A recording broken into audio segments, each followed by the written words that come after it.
कहानी की शुरुआत होती है एक जंगल में, जहाँ एक माँ अपने अंधे बेटे के साथ छोटे से घर में रहती थी। उसका नाम नादिया था और उसके बेटे का नाम सोलोमन। सोलोमन के पिता एक शिकारी हुआ करते थे, पर अब उनकी याद के नाम पर उनके पास सिर्फ एक ऑडियो रिकॉर्डिंग थी। उसमें उन्होंने सोलोमन को समझाया था कि उन्हें मजबूरी में इस जंगल में आकर रहना पड़ रहा है ताकि उसकी माँ जल्द से जल्द ठीक हो जाए। पर सच तो यह था कि नादिया की हालत दिन ब दिन बिगड़ती जा रही थी। फिर एक दिन नादिया ने सोलोमन को जानवरों को पकड़ने के लिए बिछाए हुए जाल देखकर आने को कहा। तब सोलोमन घर से निकलकर अपनी कमर पर एक रस्सी बांधता है जो घर के बाहर लगे खूंटे से बंधी होती है। यह इसलिए था ताकि सोलोमन कहीं भटक न जाए और नादिया जरूरत पड़ने पर उसे आसानी से ढूंढ सके। कुछ दिन बाद सोलोमन के पिता का जन्मदिन आया तो उसकी माँ ने कहा कि उन्हें मछली पकड़ने जाना चाहिए। जब वो नदी किनारे पहुंचे तो सोलोमन को एहसास हुआ कि सारे जानवर और पक्षी अचानक गायब हो गए थे। अब वो चुपचाप नदी किनारे बैठ गया, पर फिर भी बड़ा अजीब सा महसूस कर रहा था। तब नादिया ने सोलोमन को कुछ कीड़े ढूंढने को कहा जिनकी मदद से वह मछली पकड़ सके। जब सोलोमन को थोड़ी दूर जाकर कीड़े मिले तो उसका हाथ पत्तों के नीचे छुपी हुई लोहे की जंजीर पर पड़ा, लेकिन इससे पहले कि वह जंजीर खींचता, नादिया उसे उठाकर वहां से पीछे ले आई और कहा कि अब उन्हें घर वापस चलना चाहिए।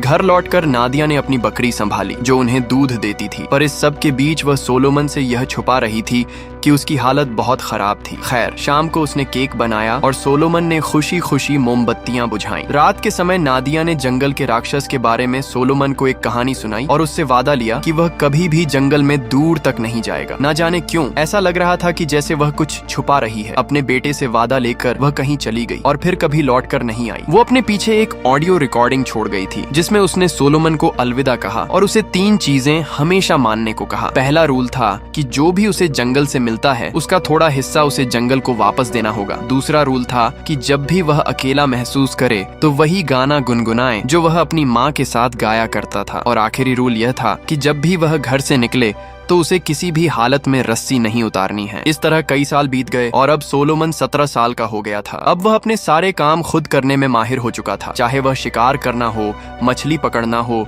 लकड़ियों से आग जलाना हो या फिर जानवरों के लिए जाल बिछाना। जिस दिन वह ज्यादा दुखी होता उस दिन अपने माँ बाप की छोड़ी हुई ऑडियो रिकॉर्डिंग सुनता। फिर एक दिन जब वह घर के पास बैठा खाना खा रहा था तो अचानक दूर से उसे एक अजीबोगरीब आवाज सुनाई दी। वह अपनी प्लेट नीचे रखकर जंगल की ओर बढ़ा, लेकिन उसे कुछ भी नहीं मिला। हालांकि वह महसूस कर सकता था कि उसके आसपास कोई जरूर है। खैर, रात को सोने से पहले उसने दोबारा अपनी माँ की रिकॉर्डिंग सुनी, लेकिन उसके बाद वह सो नहीं पाया। अब वह घर से बाहर निकला तो अचानक उसे अपनी बकरी के रोने की आवाज सुनाई दी। वह तुरंत ही आवाज की दिशा में भागा, लेकिन जल्द ही उसकी कमर पर बंधी हुई रस्सी खत्म हो गई। तभी अचानक उसने महसूस किया कि बकरी की लाश उसके सामने ही जमीन पर पड़ी है। लेकिन इससे पहले कि वह कुछ करता, अचानक किसी ने बकरी को तेजी से खींच लिया और अंधेरे जंगल की ओर ले गया। तब सोलोमन को एहसास हुआ कि उसके हाथ खून से सने हुए थे। उसने घर लौटकर अपने हाथ साफ किए और फिर पहले की तरह जिंदगी जीने लगा। फिर एक दिन अचानक उसे जंगल में गोली चलने की आवाज आई तो वह तुरंत उस दिशा में भागा। कुछ ही देर में वह एक हिरण की लाश तक आ पहुंचा, पर तभी पेड़ों के पीछे से एक शिकारी निकला और कहने लगा कि वह उसका शिकार है। इस अनजान आदमी से सोलोमन इतना डर गया कि उसने अपना चाकू हवा में चलाना शुरू कर दिया। तब शिकारी ने अपनी राइफल का बट सोलोमन के सर पर मारकर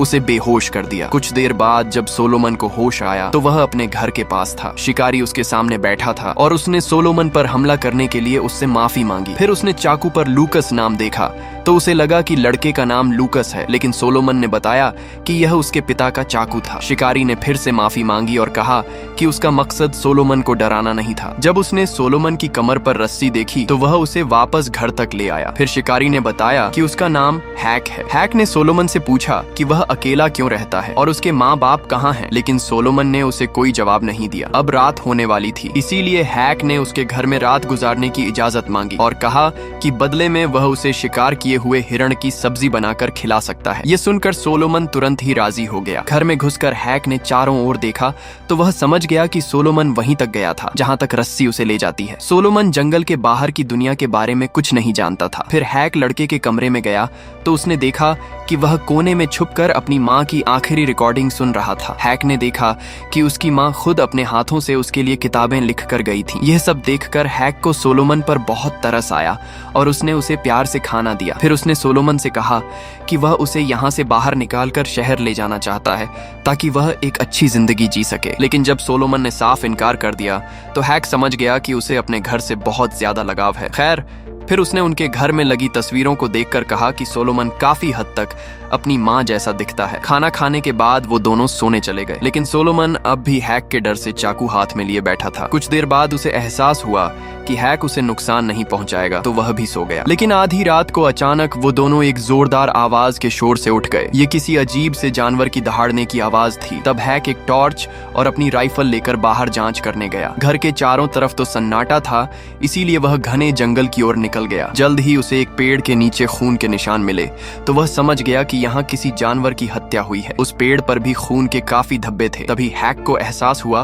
कि पास की झाड़ियों में कोई है, इसीलिए उसने गोली चला दी। अचानक वह अजीबोगरीब जानवर जोर से चिल्लाया और पेड़ के पीछे से हैक पर झपट पड़ा। मगर जैसे तैसे हैक उससे बचकर भाग निकला और सीधा सोलोमन के घर पहुंचा। उसने देखा कि सोलोमन अलग ही दुनिया में पहुंचा हुआ था। वह बच्चे की तरह झूला झूलते हुए खुद को लोरी सुना रहा था। जब हैक ने आकर उसे सब कुछ बताया तो सोलोमन ने उसकी किसी बात का जवाब नहीं दिया। अब हैक चुपचाप दूसरे कमरे में जाकर बैठ गया। उसे लग रहा था कि उसकी गोली से वह भयानक जानवर डर गया होगा और शायद अब तो वो दोनों सुरक्षित हैं। अगली सुबह हैक ने देखा कि सोलोमन घर के साथ बने शेड में था। उसकी हालत काफी खस्ता थी, तो हैक ने कहा कि वह शेड की मरम्मत कर सकता है। मरम्मत का सारा सामान भी वहाँ मौजूद था, सिर्फ लोहे की जंजीर को छोड़कर। तब सोलोमन को वह दिन याद आया जब वह बचपन में अपनी माँ के साथ मछली पकड़ने गया था और उसे वो लोहे की जंजीर मिली थी। सोलोमन को अब भी वह जगह अच्छे से याद थी, इसीलिए वह हैक को अपने साथ वहाँ ले गया। जब हैक ने उसे रस्सी के सहारे रास्ता ढूंढते देखा तो वह काफी इम्प्रेस हुआ। तब सोलोमन ने कहा कि वह बचपन से लेकर आज तक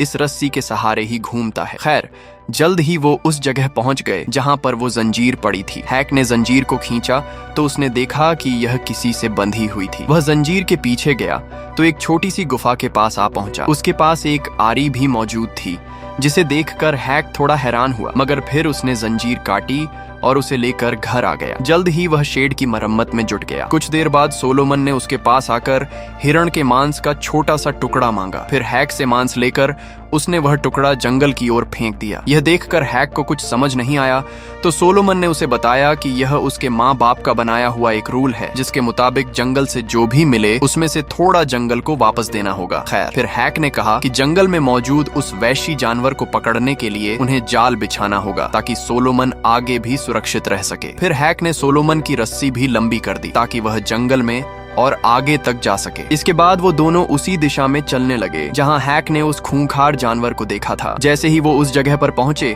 जहां तक सोलोमन पहले वाली रस्सी के साथ पहुंचता था, तो अचानक किसी ने पीछे से उसकी रस्सी खींच ली और सोलोमन को तेजी से अपनी ओर घसीटने लगा। तब हैक भी उसके पीछे दौड़ा और आखिरकार उसने सोलोमन को पकड़ ही लिया। उसने रस्सी काटी और तुरंत लड़के को उठाकर घर वापस ले आया। हैक ने उसे शांत करते हुए वादा किया कि वह राक्षस को जाल बिछाकर जरूर पकड़ लेगा। बाद में हैक को सोलोमन की माँ की डायरी मिली, तो उसने यह डायरी सोलोमन को पढ़कर सुनाई। अपनी माँ की लिखी बातें सुनकर सोलोमन के चेहरे पर मुस्कान आ गई। मगर अचानक हैक ने बीच में ही पढ़ना बंद कर दिया, क्योंकि शायद उसने कुछ भयानक पढ़ लिया था। वह सोलोमन को डराना नहीं चाहता था, इसीलिए उसने कहा कि रात बहुत हो चुकी है और उन्हें सो जाना चाहिए। फिर सोलोमन रोज की तरह अपनी माँ की रिकॉर्डिंग सुनते सुनते सो गया। उसके सोने के बाद हैक घर से बाहर निकला और उसी जगह पहुंचा जहां उसे वो जंजीर मिली थी। उसने देखा कि वहां मौजूद गुफा के सामने कई जानवरों की हड्डियों का पहाड़ बना हुआ था। तब उसे एहसास हुआ कि शायद वो वैशी जानवर यहीं रहता होगा। उधर सोलोमन की आंख खुली तो वह हैक को ढूंढने लगा। वहीं हैक गुफा के सामने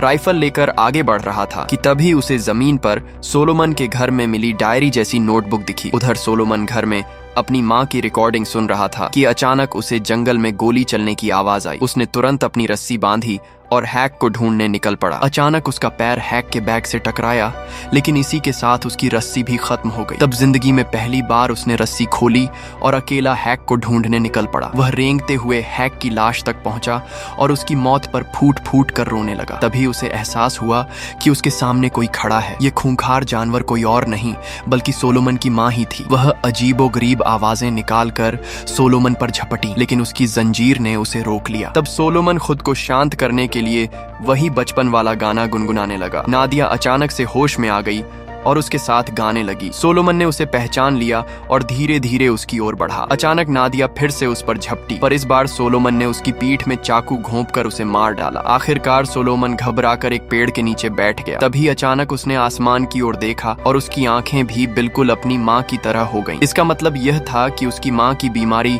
उसमें भी आ गई थी और अब वह इस जंगल का खूंखार राक्षस बन चुका है। शायद इसीलिए उसकी माँ ने उसे कभी भी रस्सी छोड़कर आगे आने से मना किया था। अगर आपको ये वीडियो पसंद आया हो तो लाइक जरूर करें और ऐसे ही मजेदार वीडियो देखने के लिए चैनल को सब्सक्राइब करना ना भूलें। आपका एक सब्सक्राइब हमें और भी बेहतरीन वीडियो बनाने के लिए मोटिवेट करता है।